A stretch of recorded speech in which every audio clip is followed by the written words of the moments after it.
Hey guys, Dave here. Welcome to Centurion's Review, the punk rock band of wargame review institutions. Have a nice little game here we're going to be doing a first look at today.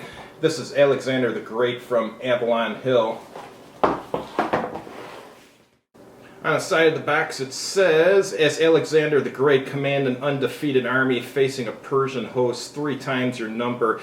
Now 331 BC near the Persian village of Gaugamela, you too can make your bid for empire. The phalanx is forming for battle. Recapture a glimpse of history at its head. Let's throw this on the table and take a look at it. This copy here is in really good condition. It's punched, but the box has no torn corners or anything, so this is a collector. I would consider this collector's quality, even though it's punched.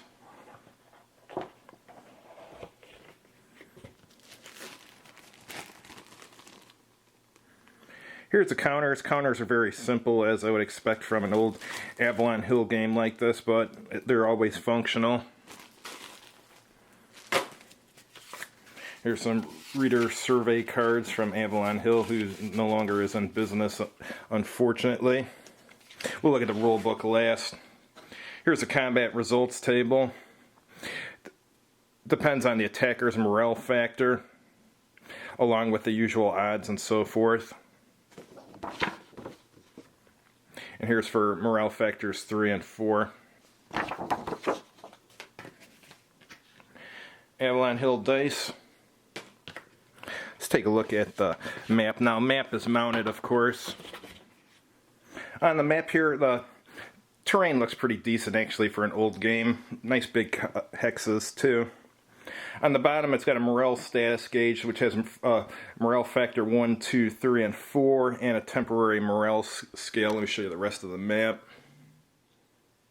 Rulebook says Alexander is different in many ways from previous Avalon Hill simulation games. We therefore urge you to read the rules carefully and to play the basic game before proceeding to the advanced game. Alright, fair enough. It's got a list of equipment here.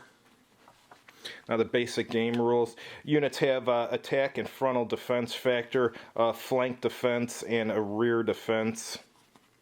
Also has a movement factor on the top right and unit type, such as infantry or whatever. It looks like it's using standard NATO military symbols, mostly for the unit types.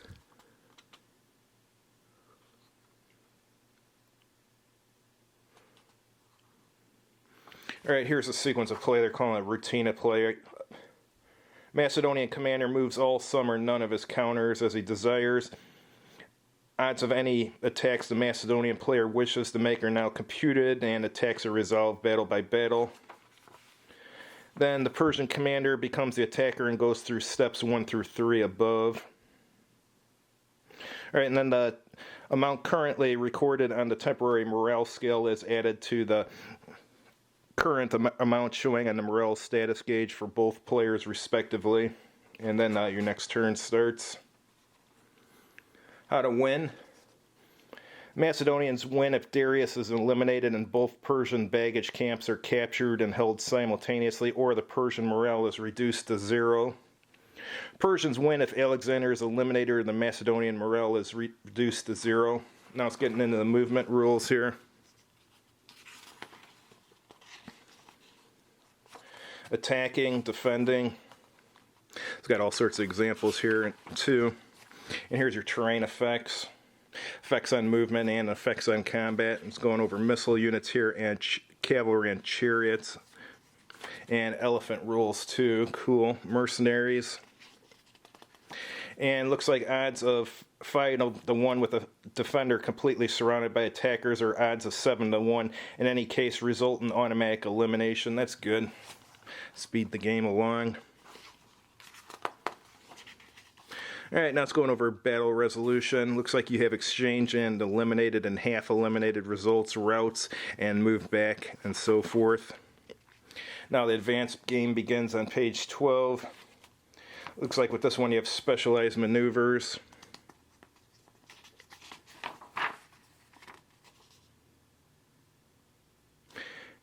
And it looks like there's an official tournament game version of this too. And here's a historical summary of the battle.